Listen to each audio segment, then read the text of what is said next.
నమస్తే, welcome to my channel Lakshmi Ramana recipes. ఈరోజు మనం మంచి రుచికరమైన ఒక ట్రెడిషనల్ రెసిపీని ప్రిపేర్ చేసేసుకుందామండి. అదే సజ్జ వడలండి. చూడండి ఎంత బాగున్నాయో కదూ, చూస్తేనే నోరూరిపోతుంది కదూ. కరకరలాడుతూ చాలా కమ్మగా ఉంటాయండి. ఎక్కువగా అమ్మమ్మలు నానమ్మలు ఈ విధంగా సజ్జలతో సజ్జ వడలు చేసేవారండి. చూడండి ఎంత క్రిస్పీగా ఉన్నాయో, కలర్ఫుల్గా, టేస్ట్ కూడా చాలా బాగుంటాయి. కాబట్టి మనం ఈ సజ్జ వడని ఎలా ప్రిపేర్ చేసుకోవాలో, కావలసిన పదార్థాలు, తయారీ విధానం ఒకసారి చూద్దామండి. వీటిని మనం స్టోర్ కూడా చేసుకోవచ్చండి. చాలా బాగుంటాయి, చేసుకోవడం కూడా చాలా సింపుల్.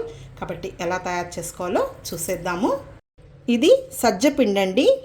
1/2 కేజీ సజ్జల్ని నేను నీట్గా శుభ్రం చేసిన తర్వాత మిషన్లో ఆడించానండి. మామూలుగా నేను సజ్జ పిండిని బయట సూపర్ మార్కెట్లో కూడా అమ్ముతూ ఉంటారు, కానీ నేను సజ్జల్ని తెచ్చుకొని ఈ విధంగా మిషన్లో వేయించుకుంటానండి. మామూలుగా మనం సజ్జలతో సజ్జ వడలు, అలాగే సజ్జ రొట్టె, సజ్జ బూరెలు అలా చేసుకుంటూ ఉంటాం కదా, చాలా టేస్టీగా ఉంటాయి కదూ. లేదు మీకు సూపర్ మార్కెట్లో కూడా ఈ సజ్జ పిండి అనేది అమ్ముతారండి. సూపర్ మార్కెట్లో కూడా మనకు అవైలబుల్ ఉంటుంది. కానీ మనం సజ్జ పిండితో రెసిపీస్ చేసినప్పుడు మామూలుగా మనం సజ్జల్ని మిషన్లో వేయించేటప్పుడు మరీ మెత్తగా వేయకుండా చూడండి, లైట్గా ఈ విధంగా బరుగ్గా ఉండాలండి. ఇప్పుడు నేను ఒక 1/2 కేజీ సజ్జల్ని మిషన్లో ఆడించిన పిండి అండి. ఈ విధంగా ఒక బౌల్ తీసేసుకొని ఇందులో వేసేసుకోవాలి. ఇప్పుడు ఇందులో ఒక 2 పెద్ద ఉల్లిపాయల్ని చూడండి చిన్న ముక్కలుగా కట్ చేసి వేసుకోవాలి. ఇవన్నీ పాతకాలం వంటలండి. నానమ్మలు అమ్మమ్మలు ఎక్కువగా చేసేవాళ్ళు. చాలా టేస్టీగా ఉంటాయి, హెల్దీ కూడా. ఈ సజ్జ వడలు కొద్దిగా కారంగా ఉంటే బాగుంటుందండి. మామూలుగా కావాలంటే ఈ పచ్చిమిరపకాయల్ని కొంచెం మనం మిక్సీలో కచ్చా పచ్చగా వేసుకోవచ్చు. కానీ ఈ విధంగా మనం ముక్కలుగా కట్ చేసి వేసుకున్నామంటే తినేటప్పుడు ఈ పచ్చిమిర్చి ముక్కలు పంటికి తగులుతూ బాగుంటాయండి. ఒక 4 పచ్చిమిరపకాయని ఇలా చిన్న ముక్కలుగా కట్ చేసి వేస్తున్నాను. తర్వాత ఒక గుప్పెడు పచ్చి కరివేపాకుని చూడండి ఈ విధంగా సన్నగా కట్ చేసి వేసుకోవాలి. తర్వాత గుప్పెడు కొత్తిమీరను కూడా సన్నగా చాప్ చేసి వేసుకోవాలి. తర్వాత మెయిన్ ఇందులో పచ్చి శనగపప్పు అండి. ఒక 10 నిమిషాల ముందు నానబెట్టుకోవాలి, శుభ్రంగా కడిగేసేసుకొని. ఇక్కడ నేను ఒక 3 టేబుల్ స్పూన్ల పచ్చి శనగపప్పుని 10 నిమిషాల ముందు నానబెట్టి వేస్తున్నాను. ఇది అల్లము వెల్లుల్లి పేస్ట్ అండి. చూడండి కొద్దిగా అల్లం, ఒక అంగుళం అల్లం ముక్క, అలాగే ఒక 6-7 వెల్లుల్లి రెబ్బల్ని పొట్టు తీసుకొని లైట్గా ఈ విధంగా అప్పటికప్పుడు కచ్చా పచ్చగా దంచి వేసుకోవాలి. 1 టేబుల్ స్పూన్ జీలకర్ర అండి. కొద్దిగా ఇలా చేతితో క్రష్ చేసి వేసుకోవాలి. జీలకర్ర ఫ్లేవర్తో చాలా బాగుంటుంది. ఒక 1/4 టీ స్పూన్ పసుపు పొడి వేసుకోవాలి. అలాగే రుచికి సరిపడా సాల్ట్ వేసుకోవాలి. ఇప్పుడు ఇదంతా కూడా ఒకసారి బాగా కలిపేసేసుకోవాలి. మనకు ఆ ఉల్లిపాయ ముక్కల్లో తడి ఉంటుంది కదా, దాన్ని చూసి మనం నీళ్ళు అనేది వేసుకోవాలి. కొద్దిగా నీళ్లు పెట్టానండి, 1 గ్లాస్ నీళ్లు, లైట్గా గోరువెచ్చగా ఉన్న నీళ్లు వేసుకోవాలి. ఇదంతా కూడా బాగా కలిపేసేసుకోవాలి.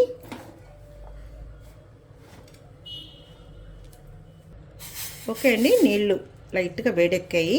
ఇప్పుడు కొద్దిగా వేసుకొని పిండిని కలుపుకోవాలి. ఎక్కువ నీళ్ళు ఒకేసారి పోయకూడదు, పిండి జారైపోతుంది. ఇప్పుడు కొద్దిగా గోరువెచ్చగా ఉంటుంది కాబట్టి జస్ట్ ఇదంతా ఒకసారి ఇలా కలిపేసేసుకోవాలి. ఇలా కలుపుకునేటప్పుడే మనం రబ్ చేస్తూ కలిపామంటే మనకు నీళ్ళు అనేది కరెక్ట్గా సరిపోతుంది. ఇవన్నీ పాతకాలం వంటలు కదా అండి. పాతకాలం వంటలే టేస్ట్ అయితే చాలా బాగుంటాయి, ఆరోగ్యానికి కూడా చాలా మంచిది. ఈ సజ్జలు ఇలాంటివి మనం అప్పుడప్పుడు ఇలాంటివి కూడా చేసి మనం పిల్లలకి పెట్టామంటే ఆరోగ్యానికి ఆరోగ్యం, టేస్ట్ కూడా చాలా బాగుంటాయండి. ఇప్పుడు కలిపేసేసుకోవాలి పిండిని. ఇక్కడ చూడండి పిండిని ఈ విధంగా కలుపుకోవాలి, మరీగా గట్టిగా కాకుండా అలాగని లూజ్గా లేకుండా. ఇప్పుడు మనం వీటిని వడలు తట్టేసుకొని ఫ్రై చేసేసుకోవడమే. చాలా రోజులు స్టోర్ కూడా ఉంటాయండి, చాలా కమ్మగా చాలా బాగుంటాయి.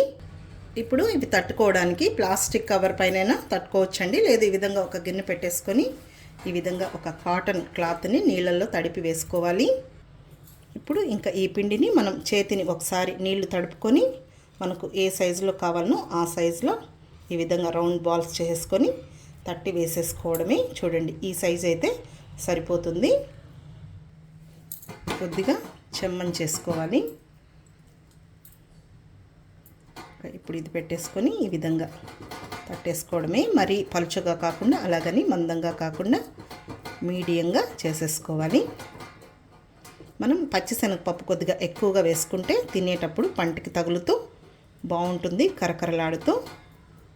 మనకు ఈ విధంగానే తట్టేసుకోవచ్చండి. కావాలంటే మధ్యలో కొద్దిగా హోల్ పెట్టుకున్నా కూడా కొంచెం క్రిస్పీగా వచ్చేస్తుంది ఈ సజ్జవడ అనేది. ఓకే అండి, ఇప్పుడు మనం స్టవ్ వెలిగించుకొని పెనం పెట్టేసుకోవాలి. ఇప్పుడు ఆయిల్ వేసుకుందాము. ఇప్పుడు నూనె వేడెక్కిందండి. ఫ్లేమ్ని మీడియంలో పెట్టాలి. హై ఫ్లేమ్లో పెట్టామంటే మనకు త్వరగా కలర్ వచ్చేస్తాయి ఆ వడలు అనేది. ఇప్పుడు ఒక్కొక్కటి వేసేసుకుందాము. ఇదే విధంగా ఆ మిగిలిన పిండిని కూడా తట్టుకుంటూ ఫ్రై చేసుకోవాలి. మీకు కావాలంటే ఇందులో తెల్ల నువ్వులు కూడా వేసుకోవచ్చండి. మేమైతే మా సైడు ఇలాగే చేస్తాము, అంటే జీలకర్ర పచ్చిశనగపప్పు వేస్తాము. నువ్వులు వేసినా కూడా బాగుంటుంది.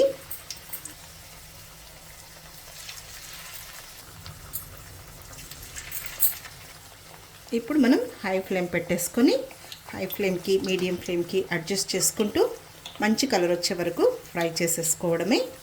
ఒకేసారి మనం హై ఫ్లేమ్ పెట్టామంటే త్వరగా కలర్ వచ్చేస్తాయి అన్నమాట. చల్లారిన తర్వాత మెత్తగా అయిపోతాయి. కాబట్టి మనం కొంచెం హై ఫ్లేమ్ మీడియం ఫ్లేమ్కి అడ్జస్ట్ చేసుకుంటూ ఫ్రై చేసుకున్నామంటే చల్లారిన తర్వాత కూడా మనకు క్రిస్పీగా ఉంటాయి. ఏం లేదండి, మనమేమి సజ్జలే తెచ్చి ఆడించుకోవాల్సిన అవసరం లేదు. ఇప్పుడు సూపర్ మార్కెట్లో కూడా మనకు నీట్గా కొంచెం బాగా మనకు అవైలబుల్ ఉంటుంది ఈ సజ్జపిండి, జొన్నపిండి, రాగిపిండి ఇలాంటివన్నీ కూడా. మీకు కొంచెం కుదరని వాళ్ళు అలా కూడా తెచ్చుకొని చేసుకోవచ్చండి. ఎప్పుడు మనం గారెలు, మినపగారెలు, పచ్చిశనగపప్పు, అలసందలు అలా చేసుకుంటూ ఉంటాం కదా. ఈ విధంగా మనం సజ్జపిండితో కూడా సజ్జ గారెలు చేసుకుంటే బాగుంటాయండి. ట్రెడిషనల్ రెసిపీ అన్నమాట. తర్వాత ఉల్లిపాయ లేకుండా కూడా చేయొచ్చండి. కానీ ఉల్లిపాయలు వేసి మనం ఈ విధంగా వడలు చేసుకుంటేనే టేస్ట్ అనేది చాలా బాగుంటుంది. ఈ ఉల్లిపాయలు వేసాం కాబట్టి మనకు ఒక 3-4 రోజులు స్టోర్ ఉంటాయన్నమాట. కొంచెం బాగానే ఫ్రై చేస్తాం కదా మీడియం ఫ్లేమ్లో. ఇంకా మనకు ఒక 10-15 రోజులు కూడా నిలువ ఉంటాయండి. అలాంటప్పుడు మీరు ఉల్లిపాయ లేకుండా కొన్ని చేసుకొని స్టోర్ చేసుకోవచ్చు. ఉల్లిపాయ వేసుకొని కూడా చేసేసుకోవచ్చు. అయితే 2-3 రోజుల్లో మనం ఉల్లిపాయ వేసినవి ఫినిష్ చేసేసుకోవాలి. తర్వాత ఇవి ఎలా కాలాయని తెలుసుకోవాలంటే మనకి ఈ విధంగా కలిపేటప్పుడే మనకు క్రిస్పీగా ఉంటాయండి. తర్వాత మనం వేసిన ఆ పచ్చిశనగపప్పు చూడండి ఇలా మంచి కలర్. కొద్దిగా ముందుగానే తీసేయాలి, వేడి ఉంటుంది కాబట్టి మళ్ళీ మనకు కరెక్ట్గా వేగిపోతాయి ఇవి. అవి కొద్దిగా కలర్ అనిపిస్తాయి కదా, అప్పుడు తీసేసుకుంటే సరిపోతుంది. ఓకే అండి, వేగిపోయాయి, తీసేసుకుందాము. ఒక నాప్కిన్ వేసుకున్న ప్లేట్లోకి షిఫ్ట్ చేసేసుకోవాలి. చూడండి ఎంత కలర్ఫుల్గా, ఎంత క్రిస్పీగా ఉన్నాయో. మంచి వాసన వస్తున్నాయండి. మనం అల్లం, పచ్చిమిర్చి, వెల్లుల్లి ఇవన్నీ వేసాం కదా, జీలకర్ర. కొద్దిగా వేడిగా ఉన్నప్పుడే తీసేసామంటే ఆ వేడికి కరెక్ట్గా వేగిపోతాయి. చూడండి ఎంత కలర్ఫుల్గా ఉన్నాయో. టేస్ట్ కూడా చాలా బాగుంటాయి. ఇంకా ఇదే విధంగా ఆ మిగిలిన పిండినంతా కూడా చేసేసుకోవాలి.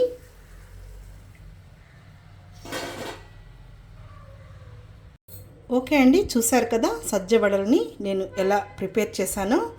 చూడండి ఎంత బాగున్నాయో కదూ, కరకరలాడుతూ చాలా బాగున్నాయి, కమ్మగా. కాబట్టి మీరు కూడా ఒకసారి తప్పకుండా ఈ విధంగా ట్రై చేసి చూడండి.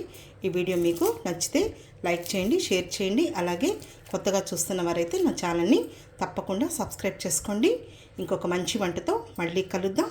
నమస్తే అండి.